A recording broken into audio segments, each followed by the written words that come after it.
এইভাবে আর কয়দিন চলবে দাদু? আমার তো এখন আর কিছুই ভালো লাগছে না। উহুম, হাতে টাকা পয়সা কিছুই তো নেই। কি করা যায় বলো দেখি। কি করবি লালু? সত্যি তো হাতে একেবারে টাকা পয়সা নেই। কিছু একটা করতেই হবে, বুঝলি? দাদু, তুমি মিষ্টি বানাতে পারো না? বানাতে আবার পারি না? বেঁচে থাকাকালীন আমি তো মিষ্টির অনেক বড় কারিগর ছিলাম রে। কত মিষ্টি না বানিয়েছি। যেমন ধর, রাজভোগ, আম সন্দেশ, পাগলা পাগলি, রসমালাই, আরো অনেক মিষ্টি বানাতাম। বাহ বাহ দাদু, তুমি তো ফাটিয়ে দিয়েছিলে। হ্যাঁ, আর বলতে।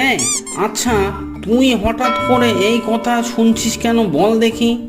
না, আমি ভাবছিলাম দাদু, মানে যদি আমরা একটি মিষ্টির দোকান দিই তাহলে কেমন হয় বলো দেখি।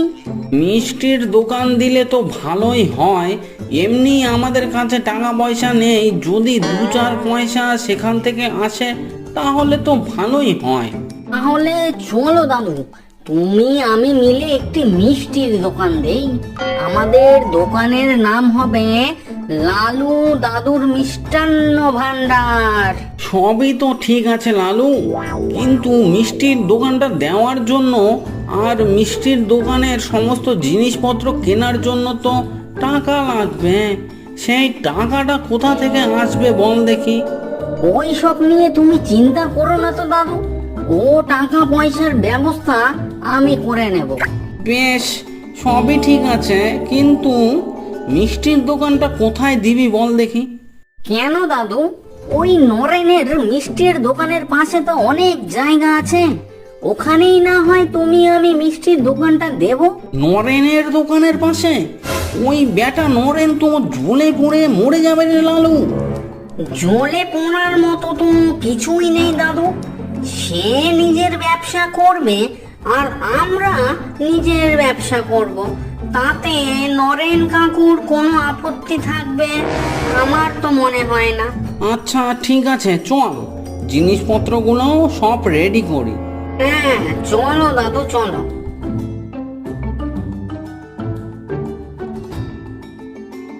কি লালু, কি করছো? কিসের দোকান করবে তোমরা? নরেন কাকু, তোমার যেই ব্যবসা আমরাও সেই ব্যবসা করতে চাইছি। আমার যেই ব্যবসা সেই ব্যবসা করবি মানে?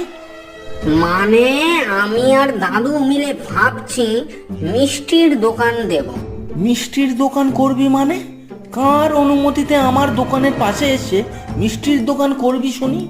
কেন নরেন কাকু, আমরা তো তোমার জায়গাতে মিষ্টির দোকান করছি না। তুমি তোমার ব্যবসা করবে, আমরা আমাদের ব্যবসা করব, এটাতে তোমার আপত্তি কোথায় শুনি?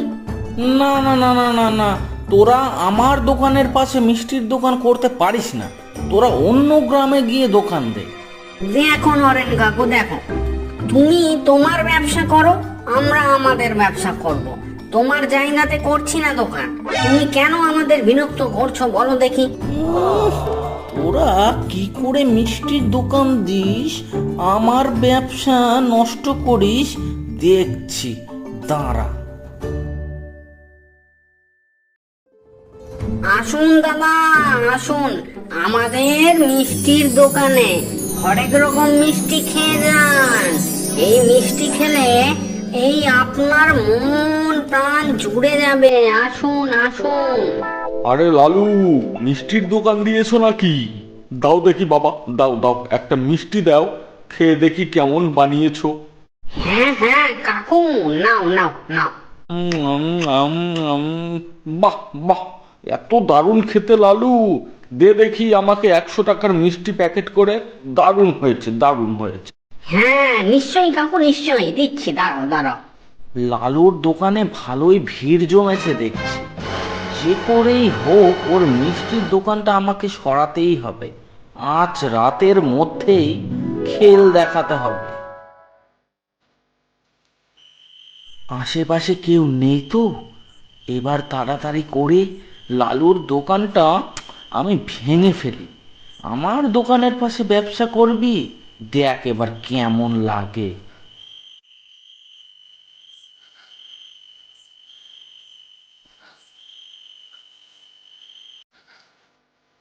ও দাদু দাদু, এই আমাদের দোকানটা কে ভাঙলো বলো তো? কালকেই তো সব ঠিক ছিল লালু, রাতের মধ্যে কিছু একটা হয়েছে। চলো দাদু চলো, দেরি না করে দোকানটা সারিয়ে ফেলি। ব্যবসা তো করতে হবে তাই না? আজকে তুমি আমি মিলে চুপি চুপি করে রাতে দেখবো দোকানটা কে ভেঙেছে। কারণ সে আজকেও আসতে পারে কিন্তু দাদু। ঠিক বলেছিস লালু, চল এখন দোকানটা ঠিকঠাক করে নেই তাড়াতাড়ি। আবার দোকান ঠিক করছে? আজকে রাতে আবার আমাকে তাদের দোকানটা ভাঙতে হবে। দেখি কতদিন দোকান ঠিক করতে পারিস তোরা। চলো দাদু চলো, তাড়াতাড়ি চলো। ওই যে ওই কোণটাতে গিয়ে আমরা লুকিয়ে পড়ি, চলো। আজকে আমাদের ধরতেই হবে কে আমাদের দোকানটি নষ্ট করছে। রাত তো অনেক হলো, আশেপাশে কেউ নেই তো?